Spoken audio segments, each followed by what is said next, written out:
No fim, ele estava sozinho. O homem que foi a alegria de um povo inteiro morreu de tristeza, esquecido por muitos que um dia gritaram seu nome. Mas, antes da escuridão, houve uma luz genial. Um anjo de pernas tortas, nascido com um corpo que desafiava a lógica da medicina, mas que, em campo, desafiava a lógica do futebol. Esta é a história de como o garoto chamado Mané se tornou o imortal Garrincha. E como a mesma magia que o fez conquistar o mundo o arrastou por um caminho do qual ele jamais conseguiria escapar. Manuel Francisco dos Santos nasceu em 28 de outubro de 1933. Não numa grande capital, mas em Pau Grande, um distrito de Magé, no Rio de Janeiro. Um lugar simples, cercado de verde e poeira, movido pelo ritmo de uma fábrica de tecidos. A família era imensa e pobre, e Mané já veio ao mundo diferente. Sua espinha era torta, seus joelhos, desalinhados, e o mais visível de tudo, uma de suas pernas era visivelmente mais curta que a outra, ambas arqueadas de um jeito único, como galhos retorcidos pelo vento. Os médicos da época foram diretos. Aquele menino era um inválido para o esporte, talvez até para a vida. A recomendação foi uma cirurgia arriscada que poderia aleijá-lo para sempre. A família, sem recursos e com medo, recusou. O destino de Mané parecia selado. Seria só mais um trabalhador da fábrica, com um andar manco e um futuro limitado. Mas a história de Garrincha é a história do improvável.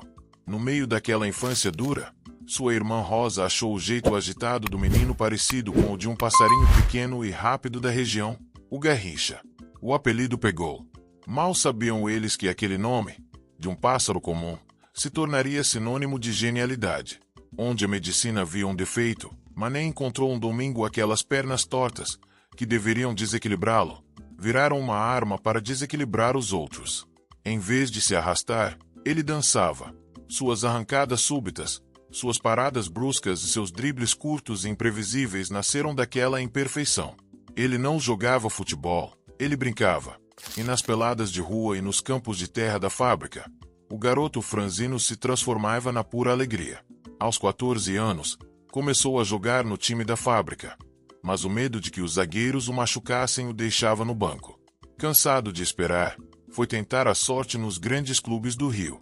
Mas o resultado era sempre o mesmo. No Vasco, no Fluminense, no Flamengo, o clube que ele amava em segredo, os olheiros só viam as pernas tortas. Olhavam para aquele corpo desengonçado e o dispensavam antes mesmo de ele tocar na bola. A desilusão era gigante. Mané estava prestes a desistir, a se conformar com a vida na fábrica. Até que, em 1953, um ex-jogador do Botafogo chamado Arati o viu jogar, espantado. Insistiu que ele fizesse um último teste. O clube era o Botafogo. No dia do treino, o destino colocou em seu caminho não um marcador qualquer, mas Nilton Santos, a enciclopédia do futebol, já consagrado como o maior lateral esquerdo do mundo. A cena era quase uma piada. De um lado, o imponente Nilton Santos. Do outro, um garoto desconhecido, de pernas tortas e ar tímido. Na primeira vez que Mané pegou na bola, o técnico gritou: "Vai pra cima dele." Mané foi. Parou na frente de Nilton, ameaçou ir para um lado, cortou para o outro e passou como um raio. Nilton Santos, pego de surpresa, não entendeu nada. Pediu a bola de novo. Na segunda vez, Garrincha repetiu o drible, deixando o grande campeão no chão. A humilhação poderia ter gerado raiva, mas aconteceu o contrário.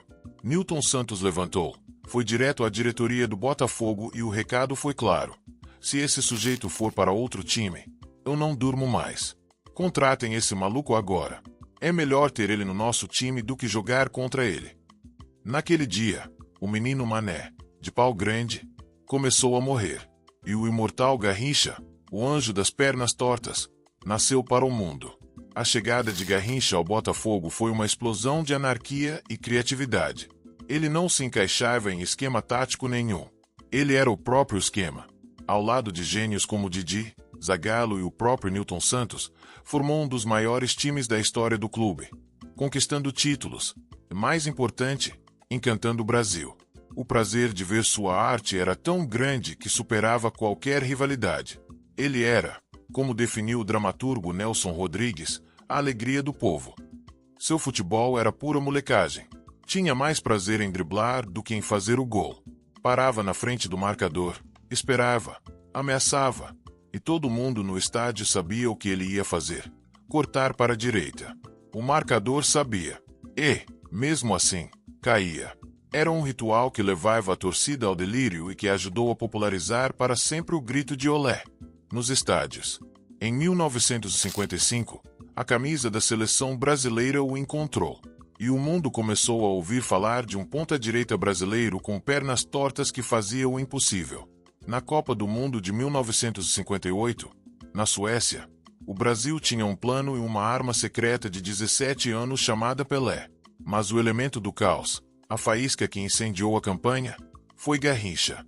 Na partida decisiva da primeira fase, contra a poderosa União Soviética, o técnico Vicente Feolala finalmente escalou Garrincha e Pelé juntos. O que aconteceu em seguida entrou para a história como os 3 minutos mais brilhantes do futebol. No primeiro minuto, Garrincha driblou 3 e acertou a trave.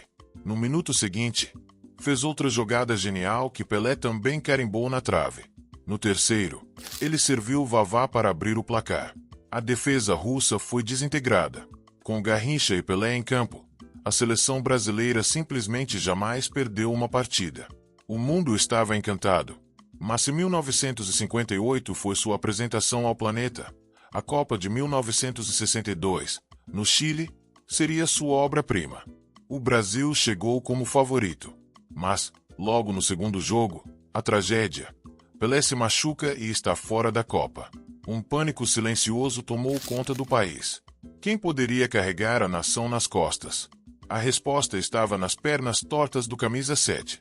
Garrincha, com sua ingenuidade, assumiu a responsabilidade sem parecer sentir o peso. Ele simplesmente jogou. E o que ele jogou foi algo de outro mundo. Contra a Inglaterra, nas quartas, ele estava em estado de graça. Abriu o placar com um gol de cabeça, coisa rara. Depois de uma cobrança de falta dele, Vavá fez o segundo. E para fechar, dominou na entrada da área e soltou um chute indefensável, de perna esquerda, no ângulo. A atuação foi tão dominante que um cachorro invadiu o campo e só foi pego quando o próprio Garrincha o adestrou. Na semifinal, contra os chilenos, a magia continuou. Garrincha marcou mais 2 gols, um deles outro chutaço de fora da área com a perna errada. A vitória por 4-2 colocou o Brasil na final. A atuação foi tão espetacular que a imprensa chilena teria feito a pergunta que se tornou lenda: de que planeta veio Garrincha? Naquele torneio, ele foi um dos artilheiros, o campeão, para o mundo inteiro, o melhor jogador. Aquela não foi a Copa do Brasil, foi a Copa do Garrincha. No topo do mundo, parecia que nada poderia derrotá-lo. Ele era o herói de um povo, mas a mesma vida que o elevou à condição de Deus já preparava, lentamente, sua queda. As grandes tragédias raramente começam com um estrondo. Para Garrincha, a primeira rachadura apareceu em seus joelhos. A artrose, um desgaste crônico, começou a cobrar seu preço. Os dribles que desafiavam a gravidade eram um castigo para suas articulações. Os médicos pediam cirurgia, repouso, um novo jeito de jogar. Mas Garrincha não conhecia outro jeito. Pressionado pelo clube e pela necessidade de dinheiro, ele continuou jogando, no sacrifício, com dor, mascarando o problema que só piorava. Ao mesmo tempo, outro inimigo, mais antigo e silencioso, ganhava força: o alcoolismo. A bebida sempre esteve ali, desde a juventude. Mas com a fama e as pressões, o hábito virou dependência. Era seu refúgio e sua maldição. Foi nesse momento que sua vida pessoal explodiu num escândalo. Em 1962, ele conheceu a cantora Elza Soares. Ela, uma mulher negra, de origem humilde, que venceu pela força da voz. Ele, o herói do povo, casado com sua namorada de infância, Nair, com quem tinha várias filhas. Quando o romance se tornou público, o Brasil conservador da época não perdoou. Elza foi transformada na vilã, a destruidora de lares. A casa dela chegou a ser apedrejada. A verdade, porém, era mais complexa. Longe de ser sua ruína, Elza Soares lutou desesperadamente para salvar Garrincha de si mesmo. Ela pagou tratamentos, Tentou controlar a bebida e o apoiou quando o futebol começou a lhe virar as costas. Mas a batalha era inglória. O relacionamento, que durou 16 anos, foi uma montanha-russa de paixão e dor, marcado por ciúmes e agressões do jogador, potencializadas pelo álcool. A carreira, inevitavelmente, entrou em colapso. Em 1966, sua passagem pelo Botafogo terminou de forma triste. Ele perambulou por outros clubes, como Corinthians e Flamengo, mas era só uma sombra do que já tinha sido. O dinheiro, que ganhou em abundância, escorreu por entre os dedos.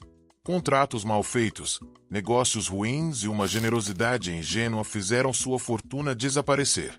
Fora de campo, a vida virou uma sucessão de tragédias.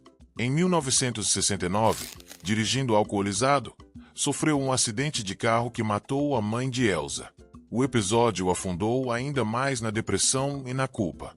Há relatos de que ele teria tentado o suicídio e passou por dezenas de internações, cada uma seguida por uma nova recaída. O fim do relacionamento com Elsa, em 1982, foi o golpe de misericórdia. O homem que fora a alegria do povo agora era apenas Mané. Um homem doente, pobre, acima de tudo, terrivelmente sozinho. Seus últimos dias foram uma peregrinação por bares de Bangu, subúrbio do Rio, onde vivia de aluguel. Dizem que em 19 de janeiro de 1983, ele foi a uma lotérica e fez uma aposta. Ao entregar o bilhete para sua última companheira, teria dito que o prêmio seria dela, pois ele não estaria mais vivo para ver o resultado. Naquela mesma noite, sentindo-se mal, foi levado a um posto de saúde. Embriagado e confuso, foi transferido para uma clínica. Às 6 da manhã do dia 20 de janeiro de 1983, Manuel Francisco dos Santos, o Garrincha, foi declarado morto, vítima de cirrose. Tinha 49 anos. O anjo de pernas tortas foi derrotado pelo mais implacável dos adversários, a solidão e o álcool. A morte de Garrincha foi o último e mais cruel paradoxo de sua vida. O homem que morreu numa cama de hospital, abandonado, teve um dos velórios mais comoventes da história do Brasil. Uma multidão se reuniu no Maracanã, o palco de suas maiores glórias, para se despedir. O cortejo fúnebre levou seu corpo de volta para casa, para Pau Grande, acompanhado por milhares de pessoas que choravam a perda de um pedaço da alma do Brasil. Então, por que Garrincha, apesar de tudo, continua tão amado? Talvez porque sua história seja maior que o futebol. Pelé era o rei, a perfeição, o atleta. Garrincha era humano, dolorosamente humano. Ele era o gênio imperfeito que, com um corpo improvável, nos fez acreditar no impossível. Ele representava a pureza do jogo, a alegria de brincar, a ginga e a malandragem que o brasileiro tanto se orgulha de ter. Como disse o escritor Carlos Drummond de Andrade, se há um Deus que regula o futebol, esse Deus é irônico. E Garrincha foi um de seus delegados encarregados de zombar de tudo e de todos. Ele foi a prova de que se pode vencer a lógica e os adversários mais fortes, mas que a batalha mais difícil é travada dentro de nós. A glória de Garrincha não foi suficiente para salvar o homem Mané de seus próprios demônios. Seu legado não está só nos títulos ou nos vídeos de seus dribles. Está na memória afetiva de um povo. Está na expressão alegria do povo, que virou o seu segundo nome. Ele nos lembra que alguns anjos têm pernas tortas e voam por pouco tempo, mas o rastro de luz que deixam no céu é eterno. A alegria que ele nos deu, essa sim, jamais morreu. A história de Garrincha é uma das mais fascinantes e trágicas do esporte. Qual outro jogador teve uma jornada tão cheia de glória e dor? Deixe sua opinião nos comentários. E se você gostou deste vídeo e quer mais histórias como essa, não se esqueça de curtir e se inscrever no canal. Até a próxima!